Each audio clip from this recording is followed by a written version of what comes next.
Hey guys, welcome to Sunday Afternoon Bible School, where we are talking, or our subject is salvation. Jesus assures us that once He saved us, we are saved. So we're talking about salvation. We're going in depth on salvation. Um, you know, and one of the things I want to discuss was why or how. Um, why did God save us? What was on His mind? Now that's more, to me, more important than you may realize, especially with the various views on salvation. Um, how people fear God, but for the wrong reasons. In other words, I said this last time, and um, there's some phrases you hear from time to time. People say, I just want to be ready when He comes. Or there are people that will say, I'm trying to make heaven my home. Okay, so the idea is that then heaven is not your home. Okay, heaven is not your home. That's what you're saying. You're trying, excuse me, to make heaven your home. Well, the problem is you're not then understanding how do you make heaven your home. We can go even a step further with what is called the once saved, always saved argument or debate, where there are people who believe that you are not actually saved. Now they'll tell you, well, yeah, if you believe on Jesus Christ, you have eternal life. But they really don't believe that because you have to define what is eternal life. That if I really believe on Jesus and if I really have eternal life, then they will say, well, you can lose your salvation. There are smarter people that will say, oh, okay, well, we're not going to say you can lose your salvation. They may even say God is not going to take it back, but you can walk away. Okay. And that is, of course, so the idea is that no matter what, let's take God out of the picture here. It's all up to you, which puts a heavy burden on you because, man, if it's all up to you, you know you very well, and you know how much you fail. Now, of course, you got to look at, too, take it out of the religious arena, because, see, what religion through man's, okay, religion through man's view, his commands, his teachings, his traditions, his opinions, they make hypocrites out of people. Because while they will certainly judge you, while they certainly would judge you, they're not going to judge themselves. And they certainly are not going to judge themselves by God's standard. So this is the first thought you are to address. Well, what does God think? Now, so the last couple of sessions we've been talking about why man needs to be saved. And of course, that's because Adam sinned. Adam, when he ate of the tree, he sinned. And let me do my illustration again. When Adam sinned, where you at, Adam? Okay, when Adam sinned, remember, he was separated from God's. He alienated. When Adam ate the fruit, he separated himself from God. And at that point, and man in Adam began to exist apart from God. Okay, so why does man need to be saved? Because when we say he's a sinner, when we say he is dead in sin, okay, he is alienated, he is separated, he's alienated from God. And that is why you can't earn your way to heaven. That is why you can't do good enough.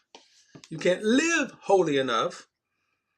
You can't do enough good deeds, okay? You cannot do enough good deeds to earn your way to heaven.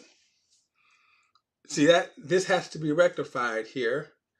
Where Adam at here? Okay, this has to be rectified. Adam, thus all mankind, has to be reconciled, connected, reconnected back to God.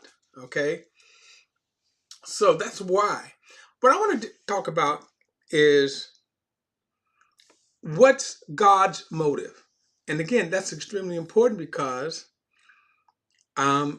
sometimes we think God is kind of like, okay, I can save him, go right ahead, whatever.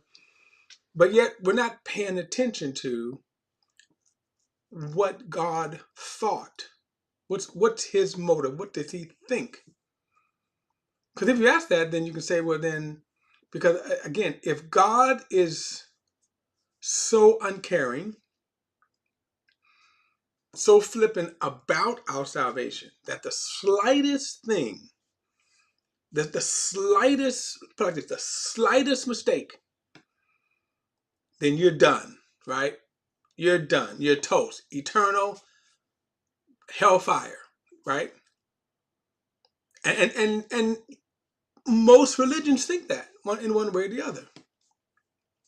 So let's review. Let's look at what God says or what God thinks about us. So let's start off with this Psalm 8. In Psalm 8, look at verse 3. Now watch this. Psalm 8, verse 3.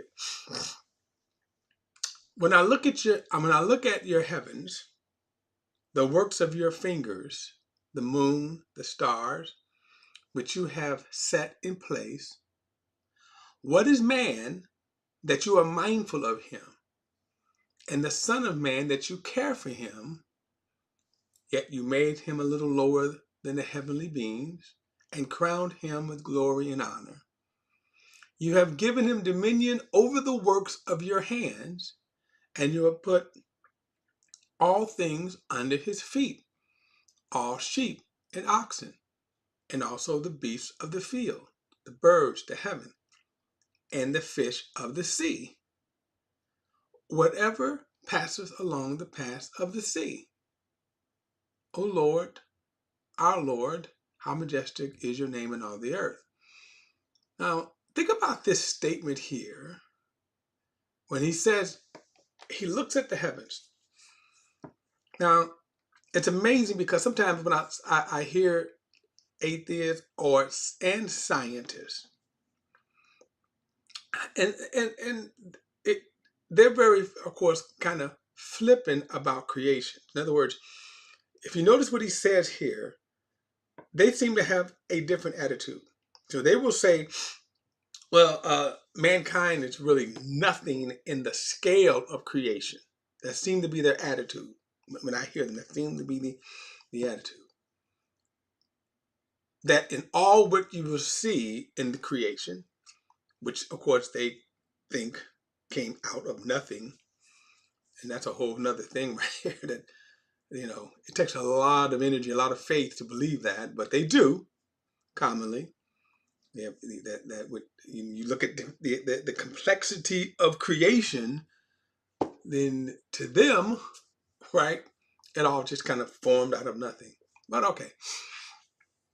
But notice he says, when you look at creation, and we have not even scraped the surface, a very fraction of what we know.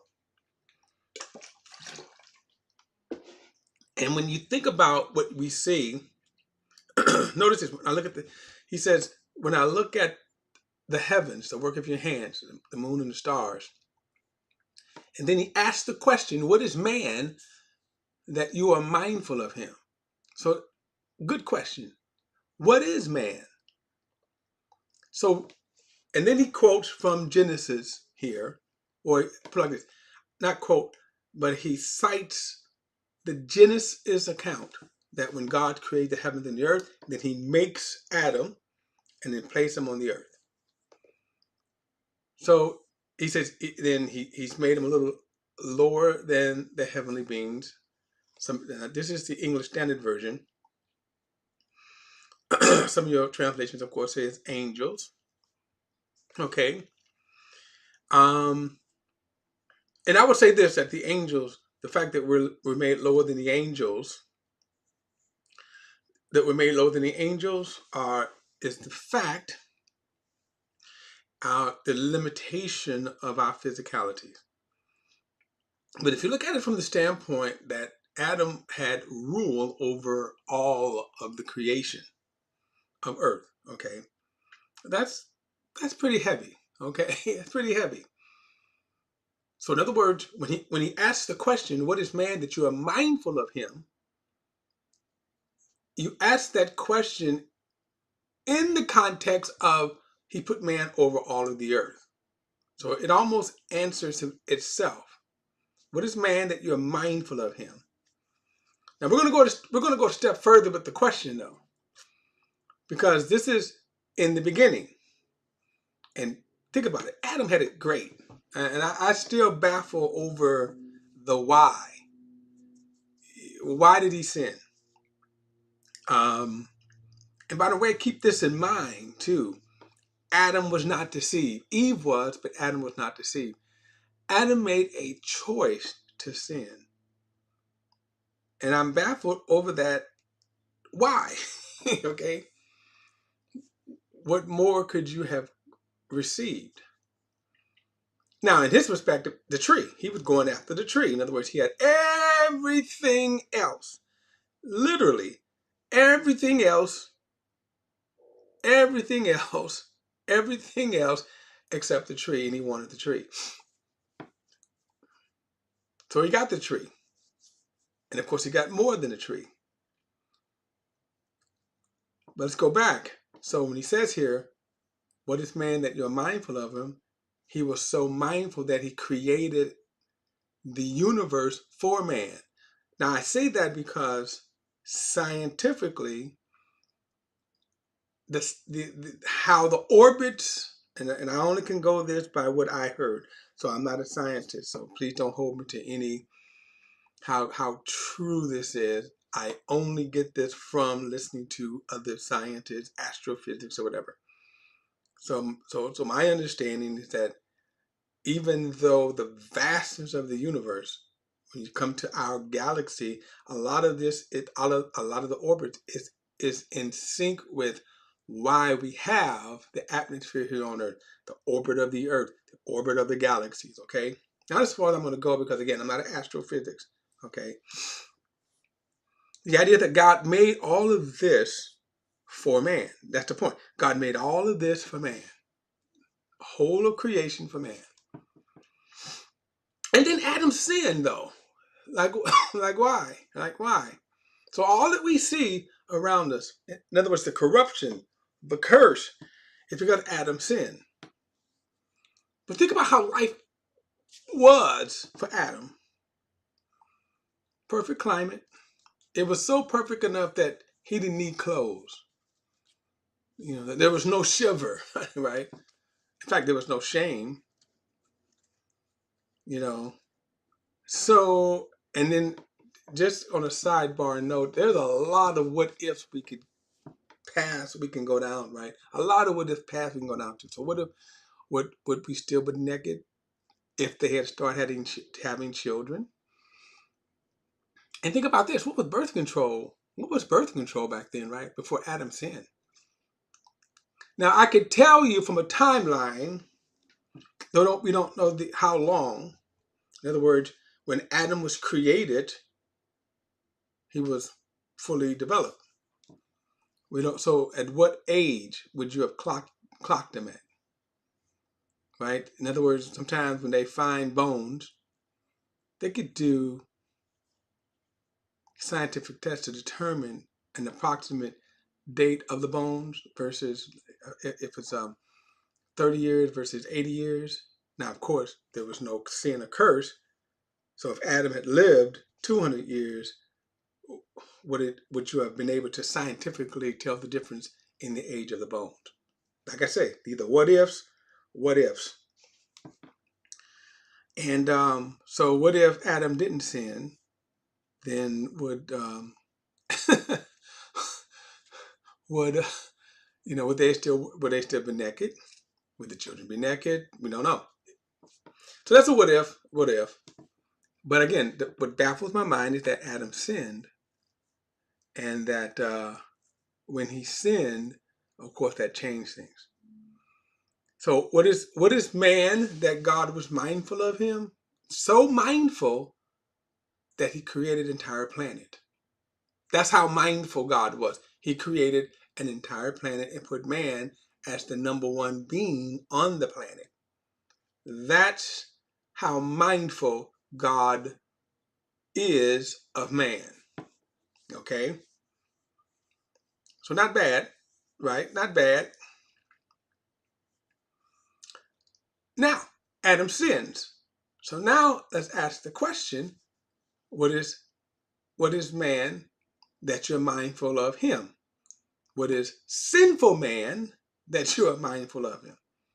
I mean, God could have said, okay, you messed up, I'm done. You messed up, I'm done. And by the way, just so we know in terms of sin here, Adam did not create a pagan statue. Now, think about this. About 3 months after Egypt came out, about 3 months after Israel came out of Egypt, they made a golden calf. And they said that the golden calf is what brought them out of Egypt. Which, if you think about how stupid they sounded, because if the golden calf brought you out of Egypt, then why is the golden calf leading you back to Egypt? Okay, again, just the questions that run in my mind. And then what happens is that they gave themselves wholly to that pagan, ungodly image, pagan image. So when Moses came down from the mountain, after God told him, get down, your people have corrupted yourself, he saw a buck wild orgy type pagan worship type system there. That's what he saw. That's what he saw.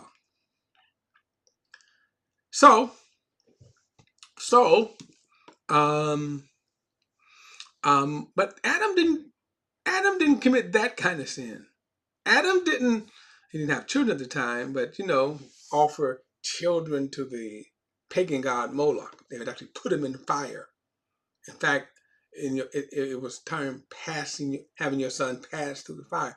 They would put him on these huge arms and stuff, right? So gross sin. He wasn't committing bestiality, right? He wasn't committing bestiality. So in fact, the sin that Adam committed was he ate fruit. That's it. He ate fruit. It's not even recorded that he picked the fruit and says to the god blah blah blah and then ate it. He just ate fruit. Now, the reason why I have to keep this in mind, it was sin and it missed the mark of God. We can say it missed the mark of God's perfection. And more so, what the consequences of that sin was. Remember, he was alienated from God. Okay? So now, why didn't God just say, well, let me just destroy this right here? Right? Why don't I just destroy this here and make a new creation? He would have been just, right? He would have been just. He could have said, okay, I'm done with Adam, you messed up. So let's look, he says, what is man that you are mindful of him? And let me tell you, let's go to why. What's the motivation in God that he just didn't destroy man when man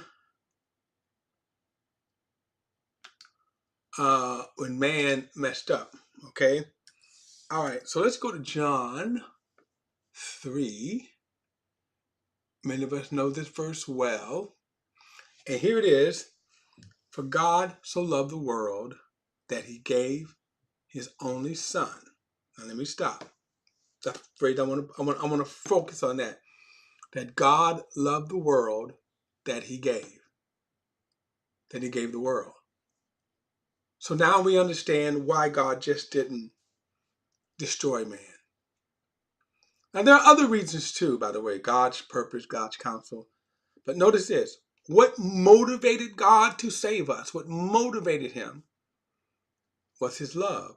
Notice this, for the world. Now he uses the term world to what? To be all encompassed. The world, he loved the world. And of course, the people of the world is what he's referring to here. God loved the world. So what did it mean by this love then? So now I do have different I don't if you notice I rarely refer to the Greek language, okay? And trust me, I have plenty of Greek stuff, okay? Plenty of Greek stuff. But I like to read just plain and simple the message. And in most of the translations are accurate.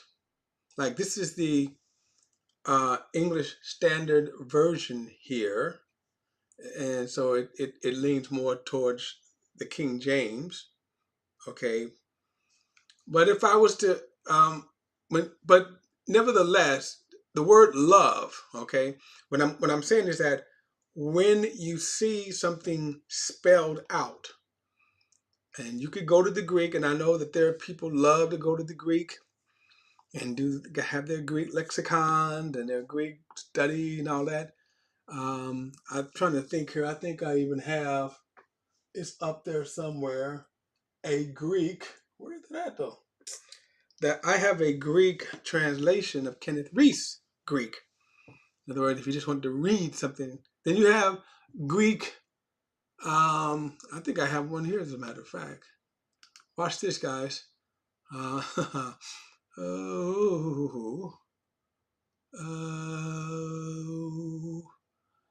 I'm just going to do this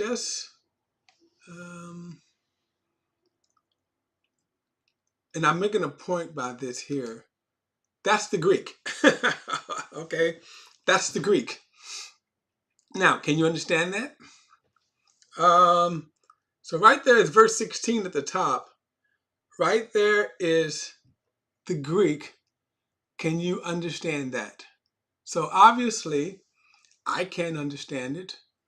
In fact, I think you read Greek from left to right instead of, no, left to right instead of right to left. Okay, somewhere like that.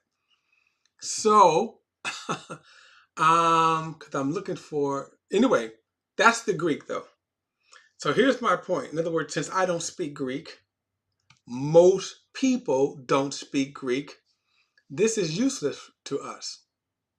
Okay? This is useless to us. All right? So that's why I don't use the I don't really go off into Greek, because what difference does it make? If I tell you what the Greek word is blah blah blah blah, and the Greek adverbs and this and prepositions and blah blah blah, it means nothing if you don't understand Greek. But you understand this. See, you understand this. And if you read this message here, for God so loved the world, you start with that thought that God loved the world. Now, I'm going to say one of the rare times, let me kind of invoke the Greek here. because our English word love, okay, versus the Greek word love. And the reason why we have to acknowledge the Greek is that, remember, God, during Jesus' time, that's the Greek. They spoke Greek. The common language of the day was Greek. Now, if you were the Hebrew, you spoke either Hebrew or Greek or both. And if you wanted to function in the Roman world, you certainly had to speak Greek. But when you see the New Testament was written, it was written in Greek. So then we benefit because it's translated from the Greek into the English and then various translators. Okay, so that's all. So we are thankful to the scholars for their work, right? Their knowledge, their wisdom, their work to give us the translations and have done the hard work for us. The finished product is God's message that has been preserved in every language. The message, okay? So my point is this, is that the Greek language has many different words for love. Now, it doesn't matter, and I'm going to explain that in a moment. So, like, for example, the Greek says, well, there's basically 4 different Greek words that we may have for kind of relationships. So there is agape, and that's the word that's used here. There's phileo, which is more friendship, relationship. There's storge or storge, which is affection. And then there's eros, which is the sexual attraction, the sexual gratification. Okay, so those are the words. So the reason why I'm invoking this is to understand what word God chose. Now, here's another good example of this. Now, we don't see this in the Greek. We don't see this in the Greek. After the resurrection, now, before the resurrection, Peter denied Jesus 3 times. After the resurrection, when they're eating, this is found in John's account of the post-resurrection encounter with Jesus. They're sitting there and they're eating, right? Seems like it's a very quiet supper. And when they finish, Jesus turns to Peter and says, Peter, do you love me? Right? Now, here's Peter's answer. Lord, you know I phileo you. Jesus asked a second time, do you love me? So do you agape me? That's the guy. He said, you know I phileo you. With friendship. Bros, right? And then Jesus asked, well, do you even phileo me? Phileo, right? And Peter was grieved. Now, we don't see that, and we see it kind of in the exchange where Jesus is questioning him, okay? So my point is that now the word love, which is agape, what does it mean? It is an expression. It's not only used for just God's love. The word agape, again, is a type of word in the Greek. Because I did hear some people say that this was... is the word agape didn't come into expression until Jesus' time. I don't know if that's true. That's what I say. I don't know if that's true. But let's define the word agape, because this is the word that was chosen. He didn't say phileo, and he certainly didn't say eros. He didn't say, affection. In other words, I have affection for you, but he said agape. And my point is, this sentence here tells us the depth of agape. For God so agape the world. Now, how do you do that? God loved the world. I like my favorite translation, the Holman Christian Standard, which says, and God loved the world this way. Okay? In fact, let me do that. There was a reason why I had this up, but let me go back to my favorite translation. All right, here we go. This is the Holman Christian Standard Translation. It says, for God loved the world this way. Okay? So if I ask the question to people, you say, you love me. Well, how do you love me? Okay, so women, when the fellas come up and go, oh, baby girl, I love you. How do they love you? In which way? How do they love you? For God loved the world this way. He gave his one and only son. That's how he loved us. And right there defines, see, the level of love, the kind of love that he put a value on us. So this word love here can be translated to value, that God valued the world. So mankind, not just one, not just a group, but God valued the world. Okay? This way, that he gave his one and only son. So remember, we go back to the question. We go back to the question.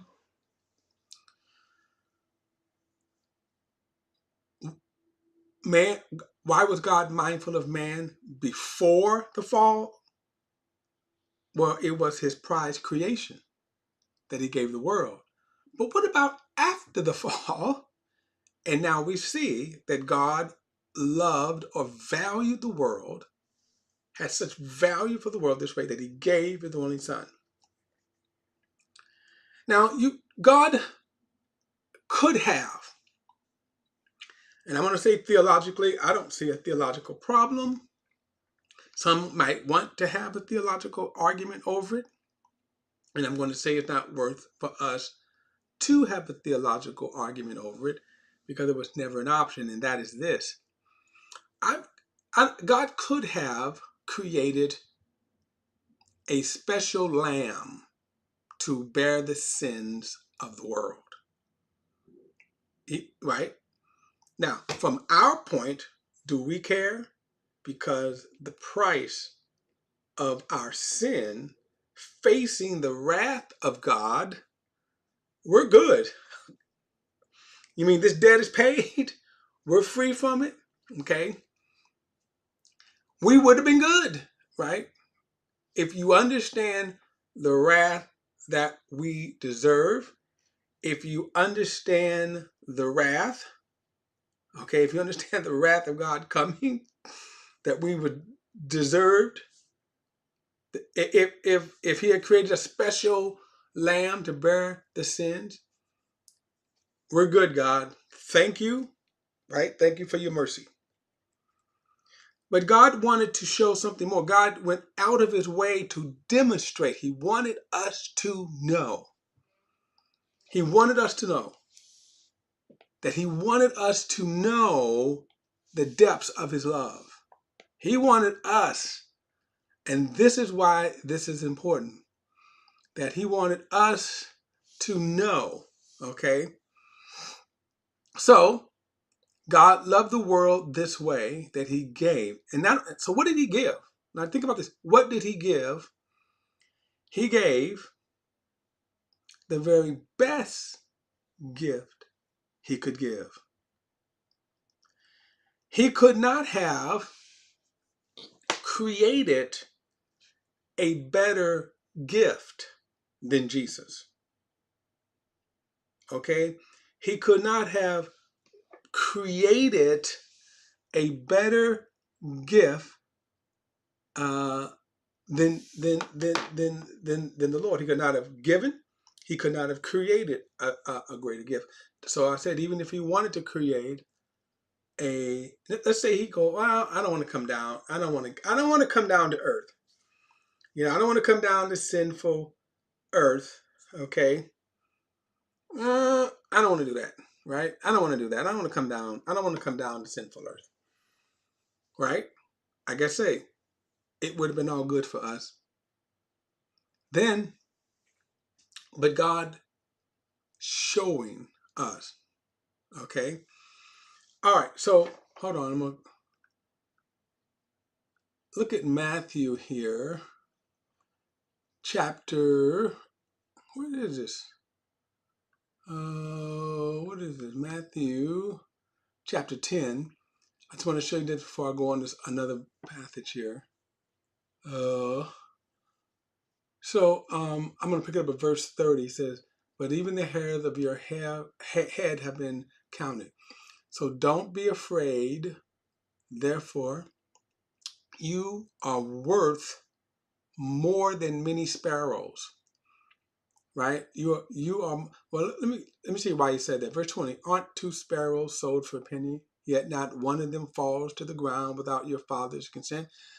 But even the hairs of your head have been counted. So don't be afraid, for you are worth more than many sparrows. All right. Let me go to Romans chapter 5. Romans chapter 5. And so what am I doing here? I want us to see. I want us to see what was in God's mind when he saves us. So forget what is in religious mind. And I'm sorry, many of your churches, many of your pastors forget because they misrepresent God. You know, if you just think about, you think about your own, sometimes how people can misrepresent you, right? And how you would say, if somebody formed an opinion of me based on what somebody else thought, I would be highly disappointed in that person. And I would tell them, why would you listen to that person, what they have to say about me? Okay. And in fact, I remember many years ago, some good friends of mine, they did, they did get angry at me over something else. They got mad at me over something else somebody else said to me. Okay. And then I think it was some time afterwards where we were talking, and she was telling me, we were upset with you over based upon what she said about you, and then we found out it's not true. And then secondly, they even found out what kind of person she was. Now I say that because it's the same thing. You have churches, you have pastors that's telling people what God thinks about them. And then people are basing their relationship based upon what pastors are saying. And in some respect, of course, I get it. I get it because this is a pastor. This is the man of God. But of course, he probably was taught it out of he was taught his ignorance of God based upon what he was taught, and the cycle in generations after generations, which is again theology. Basically, is man studying man. So depending on what man you're studying under, and so there are some people. There are some horrible things that people think about God. Why? Because they're not listening to, they're not reading what God has said about himself. So look at this. I'm just going to pick this up at verse 5. Romans verse 5 says, For while we were still helpless, at the appointed time, Christ died for the ungodly. For rarely will someone die for a just person, though for a good person, perhaps someone might even dare to die. But look at verse 8. But God proves his love, his own love for us, in that while we were still sinners, Christ died for us. Christ died for us. Let me go to 1 John. 1 John chapter 3. Okay, 1 John chapter 3. All right. Look at this. Look how great a love the Father has given us, that we should be called God's children, and we are. The reason the world doesn't know us is because that it didn't know him. Dear friends, we are God's children. Okay? We are God's children. I'm going to stop there, and because of the where's the other one I want to look? Let's skip down to verse 16. This is how, look at verse 16. This is how we have come to know love. He laid down his life for us. Now, I'm stopping here because we'll get back to the how we should love one another later. But let me see. So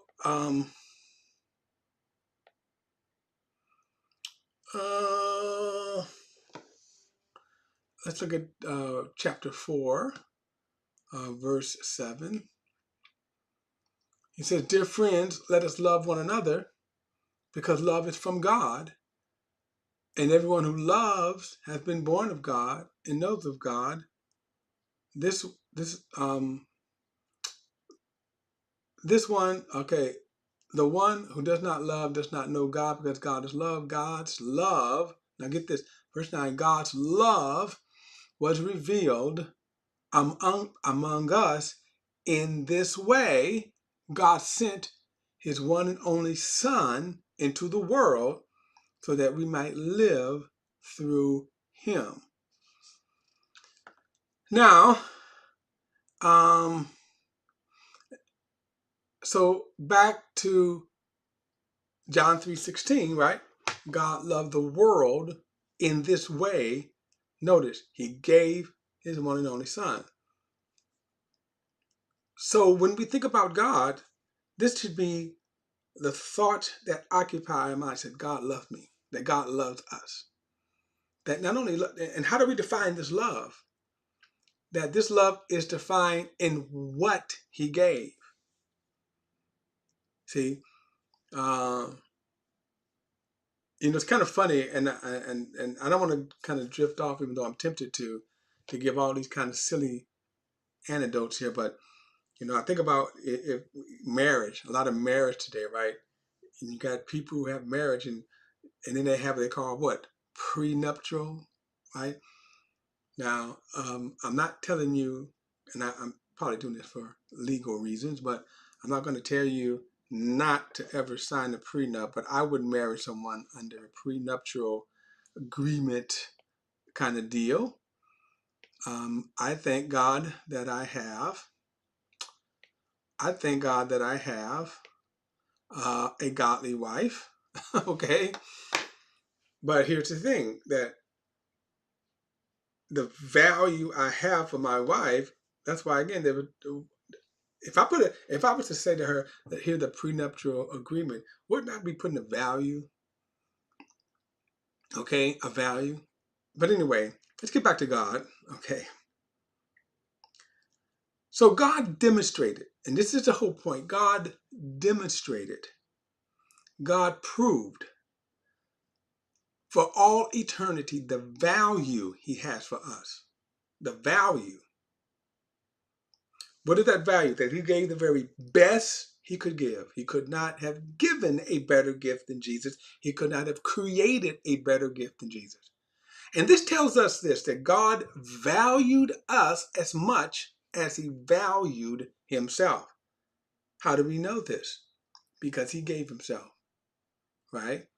So when we think about Jesus, who is the second person of the Trinity, second person of the Godhead, right? God manifested in the flesh.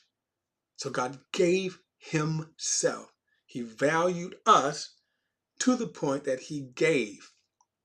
That's the value that God had for us. That's the value. So that's why, again, when we think about sometimes in our weakness, when we think about, can we exhaust this value? The answer is no, because Jesus was the one that God gave. And that Jesus, that the salvation is in Jesus whom he gave for us. Now later we'll get into whether or not what constitute, let's say, can you lose your salvation based upon this? That's for another topic. But the idea that God valued us, that's what we need to, I want to leave you with that thought here. When I think about how messed up I am, I think about the value that God had for me.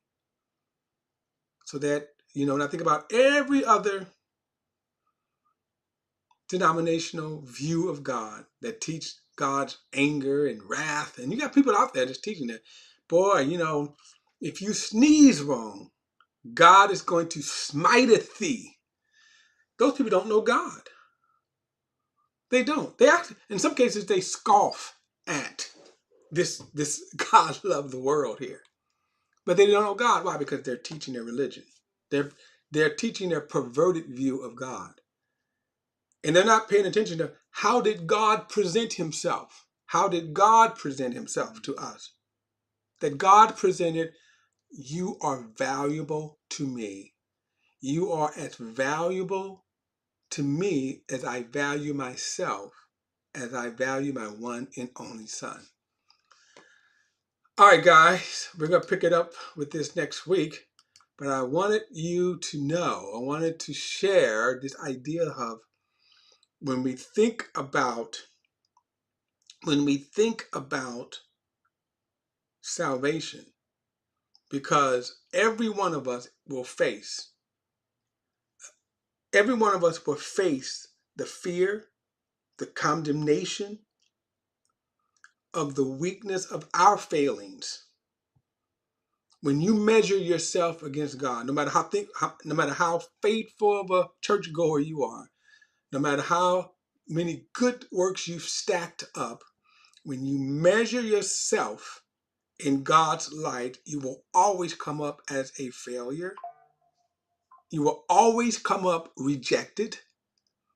But the light of this is that God valued me, valued you as much as he valued himself.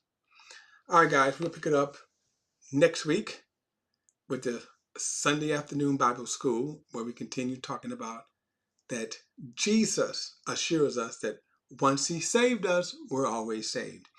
Don't forget to like and share this video and subscribe to BP the Bible, BP the Bible Perspective, and also the Bible Plain and Simple.